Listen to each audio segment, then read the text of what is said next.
മാലിന്യമുക്തം നവകേരളം പദ്ധതിക്ക് കീഴിൽ പൊന്നാനി നഗരസഭയിൽ ശില്പശാല നടത്തി. കേരള ഖരമാലിന്യ പരിപാലന പദ്ധതിയുടെ ഭാഗമായാണ് ശില്പശാല സംഘടിപ്പിച്ചത്. മാലിന്യ സംസ്കരണം ശാസ്ത്രീയമായി നടത്തുന്നതിന്റെ ഭാഗമായാണ് മാലിന്യമുക്തം നവകേരളം 2024-25 ഖരമാലിന്യ പരിപാലന പദ്ധതിയുടെ ഭാഗമായി നഗരസഭാ തല ശില്പശാല നടത്തിയത്. നഗരസഭാ കൗൺസിലർമാർ, കുടുംബശ്രീ, ഹരിതകർമ്മ സേനാംഗങ്ങൾ എന്നിവർക്കായാണ് ശില്പശാല സംഘടിപ്പിച്ചത്. ശില്പശാലയുടെ വിവിധ വിഷയങ്ങളിൽ ക്ലാസുകൾ, ഗ്രൂപ്പ് ചർച്ചകൾ എന്നിവ നടന്നു. ശില്പശാല നഗരസഭാ ചെയർമാൻ ശിവദാസ് ആറ്റുപുറം ഉദ്ഘാടനം ചെയ്തു.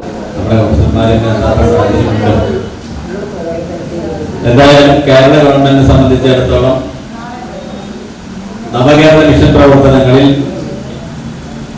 വലിയ പരിഗണനയാണ് ഹരിത കേരള മിഷൻ പ്രവർത്തനങ്ങൾക്ക് നൽകിയിട്ടുള്ളത്. നമ്മുടെ ഭൂമി ഉണ്ടെങ്കിലേ ജീവനുള്ളൂ എന്ന കാഴ്ചപ്പാട് ലോകമാകെ ചർച്ച ചെയ്യുന്ന ഒരു ഘട്ടത്തിലാണ് സംസ്ഥാന സർക്കാർ ഹരിത കേരള മിഷൻ പ്രവർത്തനങ്ങൾ ആരംഭിച്ചത്. വെള്ളം, വൃത്തി, വിളവ് എന്നീ സന്ദേശമുയർത്തി കേരളത്തിന്റെ സവിശേഷമായിട്ടുള്ള സാമൂഹ്യ സാഹചര്യത്തിൽ അനുദിനം നമ്മുടെ തെരുവുകൾ മലിനമാകുന്ന സമകാലിക സാഹചര്യത്തിൽ ജനങ്ങളുടെ പൂർണ്ണമായിട്ടുള്ള പിന്തുണയോടുകൂടി, ജനങ്ങളുടെ പൂർണ്ണമായിട്ടുള്ള പങ്കാളിത്തത്തോടുകൂടി തദ്ദേശ സ്വയംഭരണ സ്ഥാപനങ്ങൾ ജനങ്ങൾക്കിടയിൽ അവബോധം വളർത്തി പരിസ്ഥിതിയും അതുപോലെ തന്നെ നമ്മുടെ ഭൂമിയാകെയും സംരക്ഷിക്കുന്നതിനുള്ള പ്രവർത്തനങ്ങൾ ഏറ്റെടുക്കണമെന്നാണ് ആത്യന്തികമായി അതിന്റെ ലക്ഷ്യം. വൈസ് ചെയർപേഴ്സൺ ബിന്ദു സിദ്ധാർത്ഥൻ അധ്യക്ഷത വഹിച്ചു.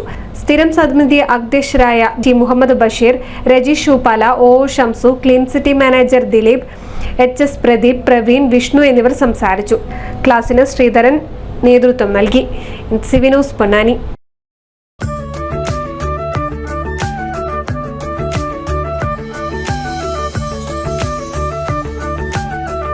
35 വർഷത്തെ വിശ്വസ്ത പാരമ്പര്യവുമായി എന്നും എപ്പോഴും കൂടെയുണ്ടെന്ന വിശ്വാസം.